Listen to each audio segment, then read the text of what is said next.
Welcome to Your Wellness MD podcast. This is where family physician and wellness expert Dr. Daniela Steyn and her life coach sister JB share holistic solutions for your everyday health and wellness challenges. We explore the connection between a healthy body, mind, and soul, and share tips that will enable you to thrive. Thanks for joining us today. Hi from me, JB, Executive Career and Life Coach. Good day from me, Dr. Daniela Steyn. We're excited about the topic of today's podcast. You, our listeners, have asked for it. Advice on how to manage stress in the workplace. As a medical doctor and wellness expert, listeners and subscribers to our podcast have contacted me asking whether we offer wellness packages and corporate coaching on wellness. I believe business owners know how important it is to have healthy employees. Physically healthy and mentally happy and resilient employees are more engaged, more productive, deliver better customer results, and create a joyful workplace environment where everyone thrives. Health isn't something that we deal with only at a doctor's office. It is something we live with. We take it with us to work. It tints the lens through which we see life. Some patients come to me requiring a note for sick leave or for mental health leave, but even more, patients come to me for medication to control a migraine or back pain to just be well enough to be able to go back to work. So when we go to work with our physical, emotional, and mental state, if one of these things are out of balance, we will definitely not be tap dancing to work, as Warren Buffett says. These imbalances will undoubtedly affect ourselves at work, and it will also affect our colleagues, our clients, our quality of work. I find that organizations, companies are looking for ways to keep their employees as healthy as possible. Organizations are introducing wellness programs, wellness days, as companies recognize a way to recruit talent and retain talent by creating a workspace with a reputation that they are fostering a space where personal well-being and workplace wellness awareness are top priorities. That's an excellent strategy to elevate your company to the next level. Dr. D, what would you say is the foundation of a successful wellness program? So an effective wellness program is a program that yields a positive return on investment to the organization, because you have to invest time into this and money. And then you really want to be able to measure how this enhances this individual's well-being. It's a program where management can clearly see, at year in how much money they've invested in their employees' wellness program, and then where they have saved even more money with fewer sick days, less short-term disability, less employee turnover. So what I'm hearing is wellness program is effective if the program yields a positive return on investment for the company, but also for the individuals. Yes, so it's effective to me if I enjoy going to work, if my colleagues are happier people. To me, it's always, as a physician, it is about that quality of life, about being healthy, about finding joy in life. But the way that I've found in my experience that a lot of companies look at it is they say, okay, we will introduce this wellness program if we can see on paper how we will benefit this when we present to our board, when senior management present to their board at the end of the year. They want to show statistics. They want to say, okay, we started this wellness program. We have this space, this wellness area where we have facilities for a gym. We employed these people. We have this wellness committee, and this is on paper, our return on investment. And then practically speaking, such a program could address different things. It could address fitness, health, and wellness by addressing physical activity and movement, nutrition, and mental health. Yeah, no, I have so many years of experience in big corporate companies. And I agree 100%. It's so critical to recruit, engage, and retain the right talent. And you want that talent to thrive and be healthy. You've said this in several previous podcasts as well, that we should always take a whole body approach, as physical health will affect mental health and mental health will affect your physical health. Oh, definitely. And this was even before the COVID pandemic. There was a study published in Canada. The study was called Making the Business Case, Considering the Costs, where the authors report that costs associated with mental illness were estimated to be at around $50 billion in Canada. Oh, wow. And it's a workplace where employees are not coping well, directly impact the organization's overall performance. And this can be measured in terms of absenteeism, decreased productivity, indemnities, and increased healthcare costs. You work at a very big hospital and you've worked through this COVID pandemic on the front lines. How did your hospital manage that?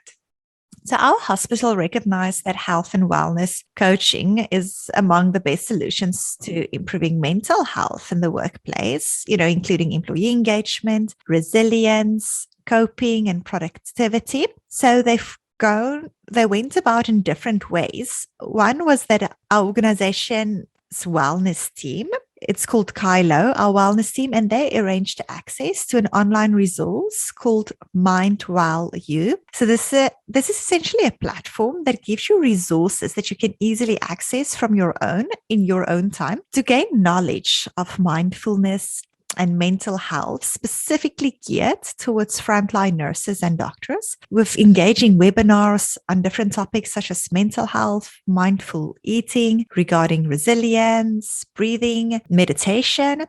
And then about the coaching that I mentioned, our hospital arranged for training in coaching for where I had the opportunity as a physician leader to learn how to coach other people with whom I work.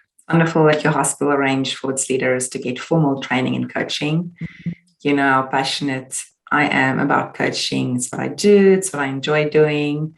And it's so gratifying to see how people grow and they have the opportunity to connect with a coach who is invested in their development and their growth. Mm-hmm.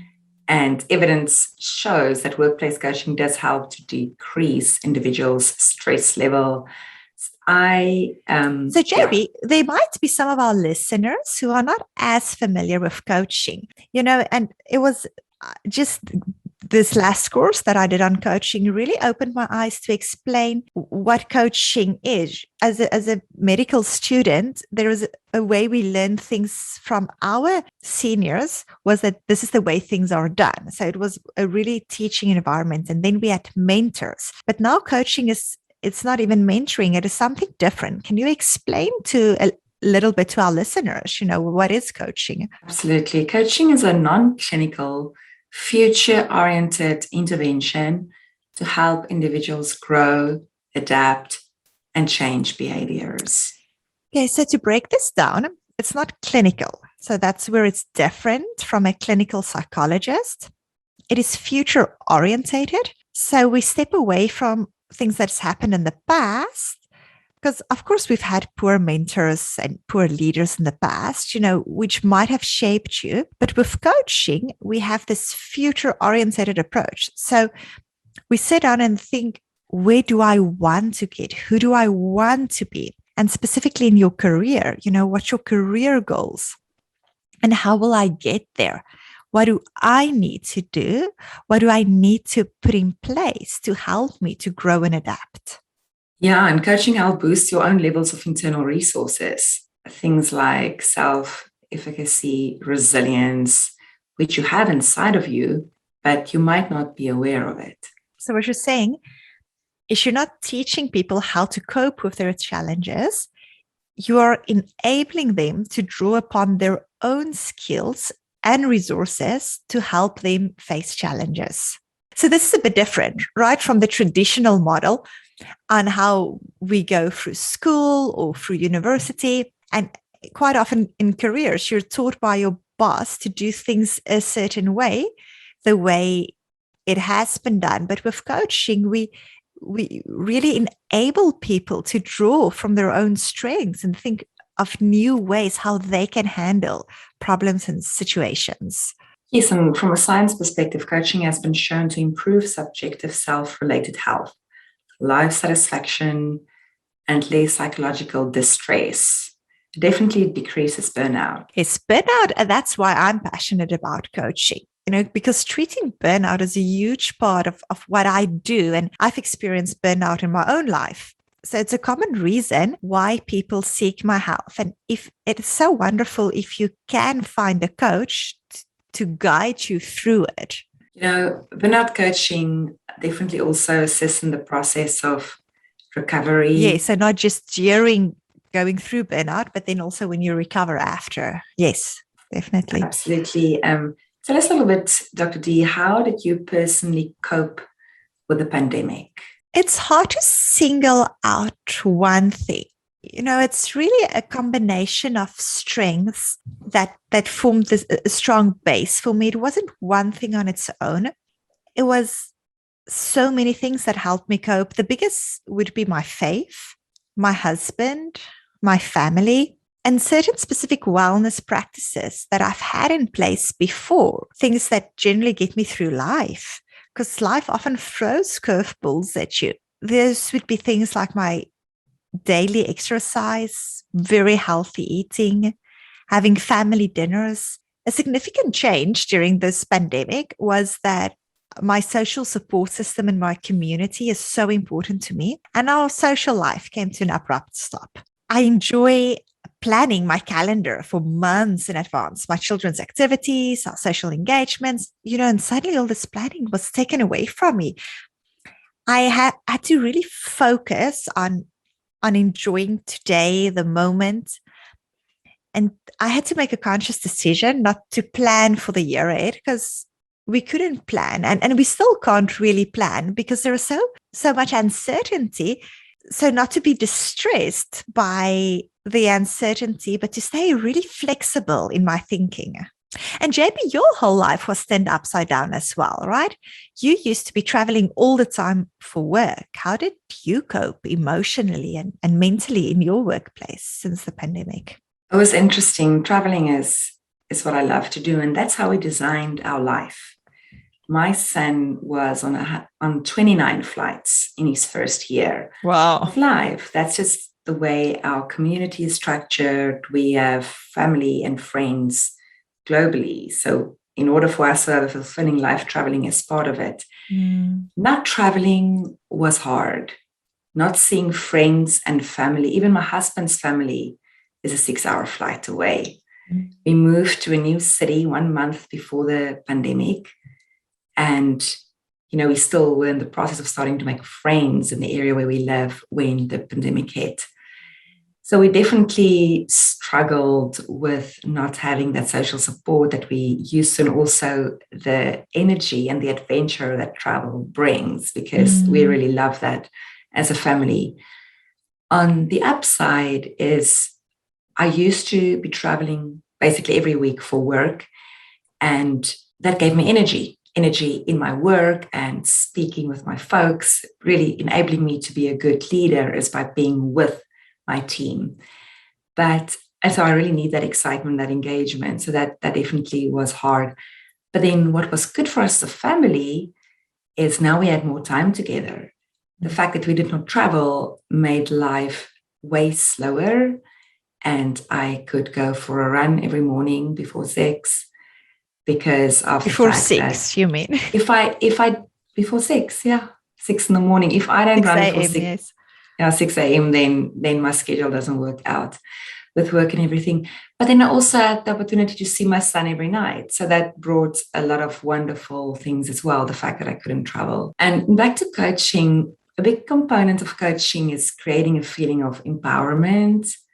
And clients are empowered to take control of their own well-being, control of their own career goals, control of their own health.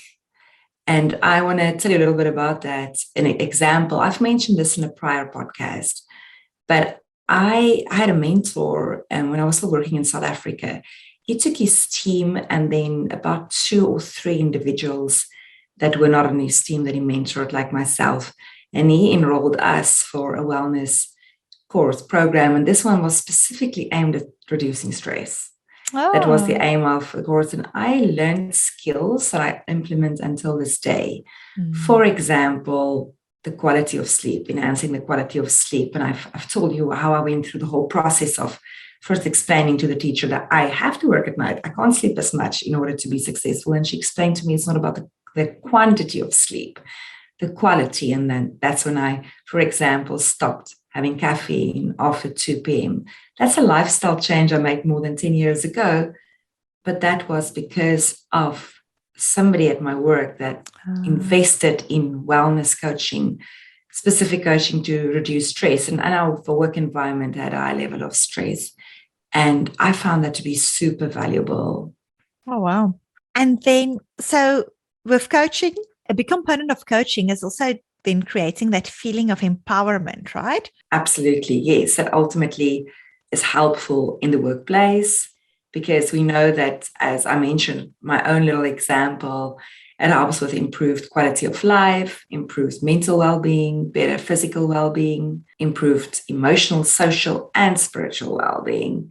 And apart from coaching, I know there are other things that employees can do to improve wellness in the workplace. And that's the thing, if you're listening to this podcast, you might not run your own business and be able to change everything in your business. But there are things that all of us can do. And even if it's just bringing some ideas to our leaders and our managers, I believe it's essential for senior managers to realize the importance of wellness. And I've just seen a ton of progress in corporate over the last 10 years, especially the last 4 or 5 years, even before the pandemic, but the pandemic accelerated it. And most companies that I engage with are focusing on it more and more. But senior management, and senior management need to be brought on board to realize employee well-being leads to a more productive and resilient organization. Mm-hmm. And once they are aware of the cost savings to keep employees mentally well and happy, it's just so much easier to justify allowing more flexible personal days, more flexible work hours, spending more money on external resources for wellness. My company, our first value is the company I work for, people first. And our company invests very heavily to ensure that our resources support this value: mental well-being, physical well-being, and whether it's flexible work hours. We invest in leader training for leaders to understand how critical it is to create a good work environment for the employees. And when an organization adopts a wellness program and it sees the improvement in mental health in their employees, less stress, higher sleep quality, this all improve engagement at work. And it's so much easier to continue investing into your employees' wellness. I want to also add something else that every single person in business and outside of business knows, that we've got a very high labor shortage at this point in time. In the States, we've got 11.5 million vacancies. Sure. So one of the biggest challenges we have, and that's across industries, every single company I speak with, senior leader, junior leader, anyone at a company, any company I speak with, that's their number one challenge: recruiting, and then retaining employees through engagement. So I feel that there's higher awareness at this point in time from organizations and individuals of how important it is. So I have seen organizations do way more than before, a wide variety of wellness programs. And a lot of them can be tailored to organizations' individual needs. Even a small company with a small budget, large companies thinking of on-site fitness centers. For example, in the last week, I got an email. Our office in Irvine now have 3 Peloton bikes. The building got 3 Peloton bikes. Nice. That's just a small example. Yes, and my hospital even has a fitness center, a gym. It has a quiet lounge where you can sit and meditate. So even if you don't have the resources for a gym and a fitness center, you can have a quiet lounge. Just a beautiful area with a couple of plants, a couple of cushions to sit on. And some organizations help you with support if you want, for example, to quit smoking.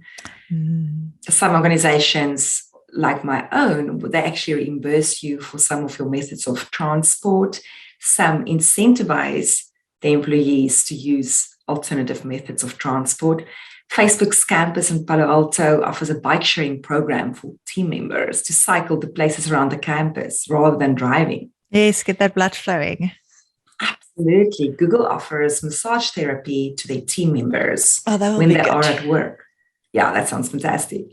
These wellness initiatives are part of the reason why Google is consistently rated one of the best workplaces in the world. Oh, you know what? Actually, at our hospital, we've had many massages as well, where a registered massage therapist would come to our wellness center and would offer these free mini massages. And I'm sure, yes, when I see patients after such a mini massage, I'm sure they'll report having a much more calm and present doctor at their bedside. And organizations can offer yoga classes, stretching classes. I mean, that's some of the benefits at the office where I now am. To be honest, I don't really utilize it between traveling. Maybe we should, now that we're talking about that. You should make sure you do. Yes. You know, it's a game changer when a workplace offers healthy lunch and snacks in their cafeteria. There's also a big benefit to get people from different teams to eat together in a cafeteria rather than mindlessly gobbling your food away in front of your computer. Connecting with other people at work is another critical component of wellness in the workplace. I mentioned. And then, so Accenture is a big company who provides this confidential support for issues like stress or substance abuse, anxiety. They have financial assistance programs. At their wellness programs, employees are also encouraged to set their own wellness goals, and then they get rewarded for accomplishing them. We have the same. We have the same in our company. That's wellness incredible. Program, you get incentivized if you go for if I go for my annual mammogram, if I go for my annual wellness check, all of these, I get points, and actually I get some dollars related to that. Oh, that's incredible, right? It is really wonderful. And this is just also a reminder to participate in those efforts. Yes. I can speak with a wellness coach. I can speak with a nutrition coach as a free benefit at the current company where I work. So that's absolutely phenomenal how companies are investing in this benefit. That is incredible. And then I've heard that some companies are okay with their employees taking a quick nap at work. That is something that's free, that a company can easily offer. I've heard some of the big companies, yes, like Facebook and Asana, for example, have nap rooms where you can take a quick nap. And naps are definitely beneficial to productivity. Yes. This could be a very cost-efficient way for a company to boost productivity. And then another great idea is to organize your company's social events around physical activity. For example, an hour golf lesson or playing laser tag. So unfortunately, many companies do not offer anything to their employees in terms of wellness. So if our listeners today realize the importance of wellness at work, but they also realize that they don't have access to a structured wellness program, what can they do? I think it's a fantastic question, and there is a lot that you can do. Most importantly, realizing the importance of your own wellness. I often encourage clients to keep a journal. Write things down as you become aware of it. Do you enjoy work? Do you enjoy your home life? What makes work better or worse? And some people just don't like writing. You can even get a small one and just give yourself a mark out of 10 for the day with 1 or 2 comments. It doesn't need to be super lengthy. But become aware of how emotions from your situation at home flows into your day at work. And be aware of how stressors at work can flow into your life at home. Once we become aware of the fact that we have a maybe disruptive, pessimistic colleague, we can make that decision to not carry their negative energy home to our beloved ones. When you decide to incorporate wellness into your day at work, you can start by making small changes to your day. You can set an alarm for lunch break that you are sure to not work straight through your lunch. You can pack a healthy lunch the night before. You can try and go outside for lunch. I mean, I'm definitely one of those people in my career of over 10 years, definitely had more lunch times at my desk than not at my desk. But you can take a mindful break every couple of hours I do want to share one of the things I've started doing, not 100% successfully, transparently, but I've started. So I bought a small rebounder. It's like a small little trampoline. Oh, yeah? And I often have 6 or 7 hours of meetings where I don't have breaks, maybe half an hour in total, but that's very frequently the case.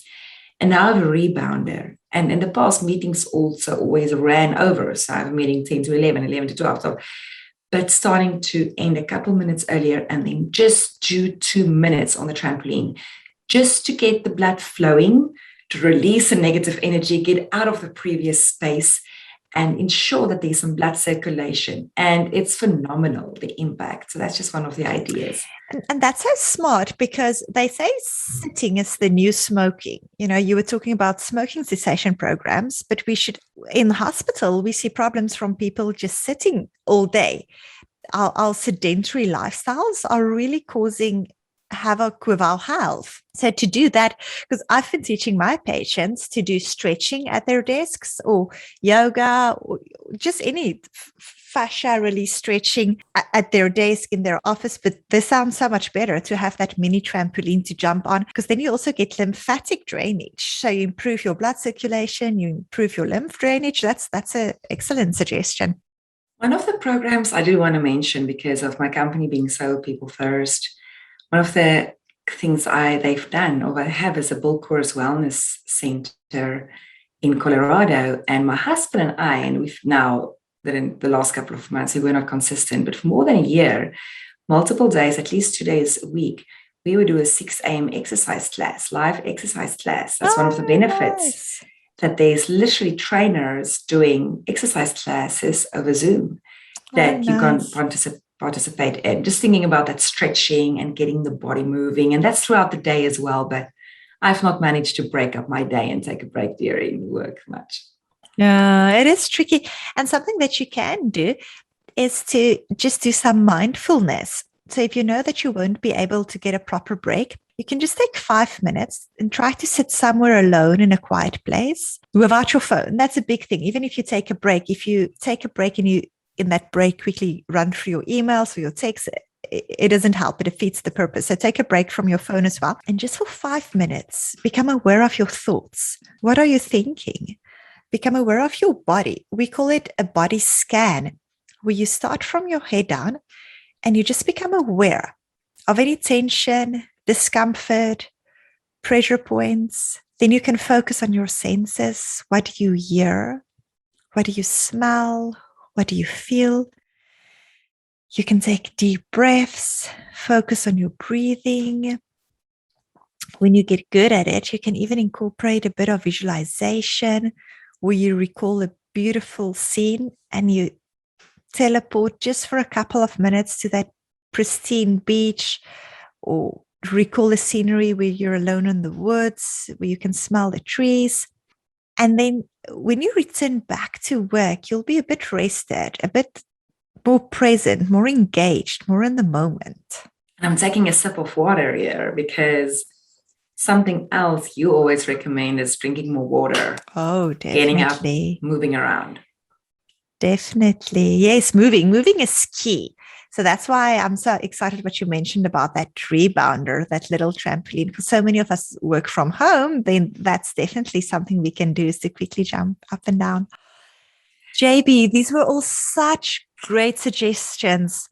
I really hope that our listeners gained from this, learn something that they can implement in their own lives, in their own work situation, to ensure that they're happier and healthier and more well at work. I want to build on that. This is such an important time coming out of the pandemic to ensure that we all prioritize our wellness, whether we have a business, just work for ourselves, whether we are maybe a full-time mom, or whether we don't have a family, doesn't matter. It's critical.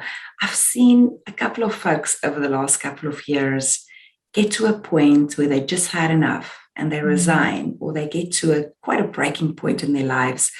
Whereas by continuously implementing these steps, putting these little critical milestones, check-ins in your path, and ensuring that you are well at work, you can avoid it and thrive in the long run.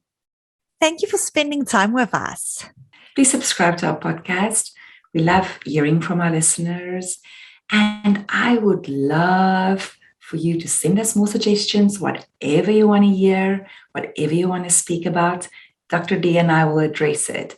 Thank you so much for your time and go well. Take care. Thanks for spending your time with your Wellness MD Doc Daniela and JB today. For more episodes, subscribe to our podcast. We would love to connect with you at info@wellnessmdhealth.com. And remember, you were created to thrive. The content of this podcast is not intended to be a substitute for professional medical advice, diagnosis, or treatment. Always seek the advice of your physician or other qualified health provider with any questions you may have regarding a medical condition. Never disregard professional medical advice or delay in seeking it because of something you have heard on this podcast.